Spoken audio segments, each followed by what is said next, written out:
The race is on to boost COVID vaccinations in children and young adults before they return to school this fall. Thank you for joining us for Action News at 6. I'm Carolyn Clifford. And I'm Dave Llewellyn. But it appears some parents will go to extraordinary and unethical lengths to get their child a shot.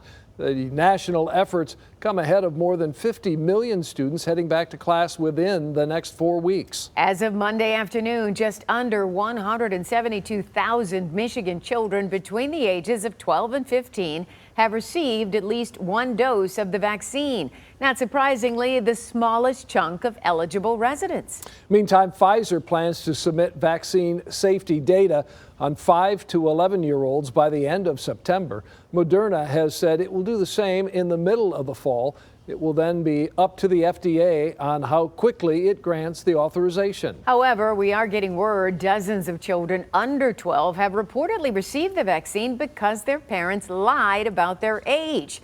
The Michigan Department of Health and Human Services said they are aware of this happening, occasionally calling it a medical error. But as 7 Action News reporter Brett Cast found out, this error could have serious consequences. So tonight we are taking a closer look at how this is happening and why one doctor says it is putting kids at risk. Well, ahead of this school year, parents want to do everything they can to keep their kids safe against the threat of COVID-19, with some going as far as to falsify documents at their local pharmacy against a strong warning from doctors. I don't know if anxious is the right word, but we're beyond ready. Julie Lambert in Berkeley is ready for her 8-year-old and 11-year-old to get the COVID-19 vaccine. She was hoping to have them vaccinated before school starts this month, but authorization for their age group is still underway. It sucks. I wish that it were happening sooner. Pfizer says they plan to submit their data by the end of September, and Moderna says they plan to follow close behind. Then it would be up to the FDA, then the CDC, to grant emergency use. As soon as there's any sort of indication that my older child or both of them would be eligible, we will be all over it. But some parents are tired of waiting.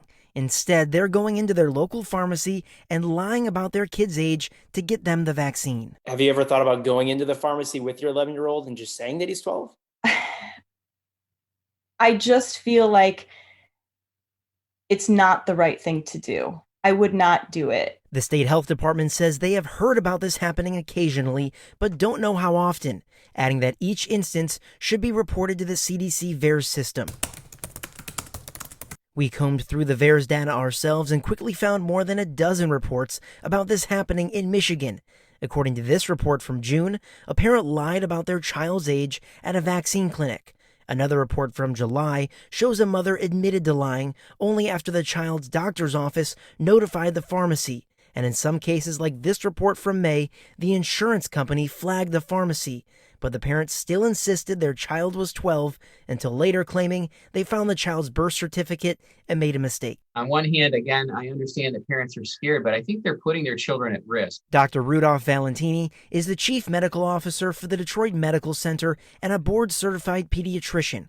He says a child's immune system is more sensitive, and the COVID vaccine dose currently being studied in children is smaller than what is given today at the pharmacy. The standard adult dose, that's the one that's been tested and proven safe in 12 and up, is potentially dangerous to be given to a 10-year-old or an 8-year-old or a 6-year-old where it has not been studied. While the process is moving slower than many parents may like, Dr. Valentini urges patience, adding with children, these kinds of studies take time. It's a rigorous process. It doesn't happen overnight. You can't just go like that and say approve it. Meanwhile, Julie is getting ready to send her kids back to school in a mask, which is required by her district, hoping she can add another layer of protection as soon as possible. Hearing all these stories about districts already back and optional masking and just how pervasive the Delta variant is, I am disappointed, but I understand there isn't a whole lot that we can do. The state health department says that pharmacists should be double checking the birth date provided by parents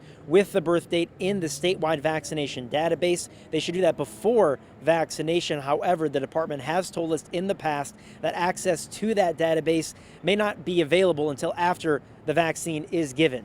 Now, as far as a punishment for those parents, the State Department says they are not aware of any penalties. Reporting for 7 Action News, I'm Brett Cast. All right, thank you so much, Brett.